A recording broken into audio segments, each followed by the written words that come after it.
Sebelumnya saya minta maaf, saya bukan warga Aceh dan saya pula bukan orang daerah Sumatera karena saya orang Jawa dan saya nggak seberani speak up seperti Cut Anggi atau Kak Ali Hamzah.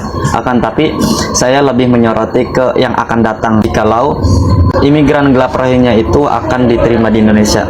Jangan sementara-sementara, lihat yang di Medan udah 35 tahun, lihat yang di Probolinggo itu udah 20 tahun lebih, dan lihat yang di Riau dan yang di Sulawesi itu sudah puluhan tahun dan nggak ada tindakan. Jadi jangan ada kata menerima mereka sementara, nggak usah ada sementara karena sudah puluhan tahun tidak ada tindakan dan tidak ada regulasi untuk memulangkan mereka, karena memang sesulit itu memulangkan mereka.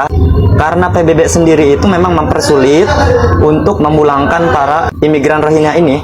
Bisa dilihat kita dari track record mereka. Saya bukan orang Aceh, tapi saya itu tetap mengikuti berita-berita mereka dan fakta-fakta yang mana di Malaysia sendiri itu sudah berani mereka berjualan tanpa ada legalitas dari pemerintah, dan sampai-sampai kok bisa mereka memiliki senjata api gitu loh. Di Indonesia ini senjata api sangat ilegal ya, di Malaysia juga kok, tapi mereka bisa memiliki akses untuk memiliki senjata api.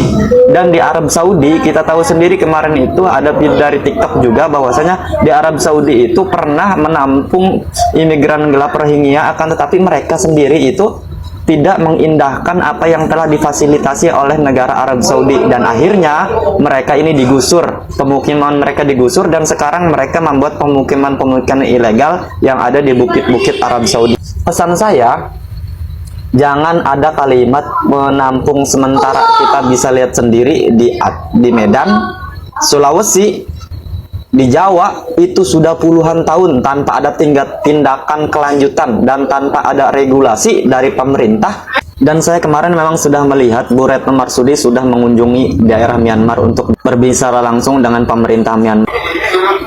Dan ingat, mereka ini kaum yang bebal, tidak bisa mengikuti peraturan negara mereka sendiri. Mereka langgar, di Bangladesh mereka kabur, di Myanmar mereka melawan negara. Di Indonesia kenapa milih Aceh? Karena Aceh itu adalah kota yang sedikit sekali jumlah penduduknya, dan mereka memang menargetkan Aceh karena masih sepi, masih banyak lahan kosong, dan mungkin mereka bisa diterima di Indonesia, hayalan mereka.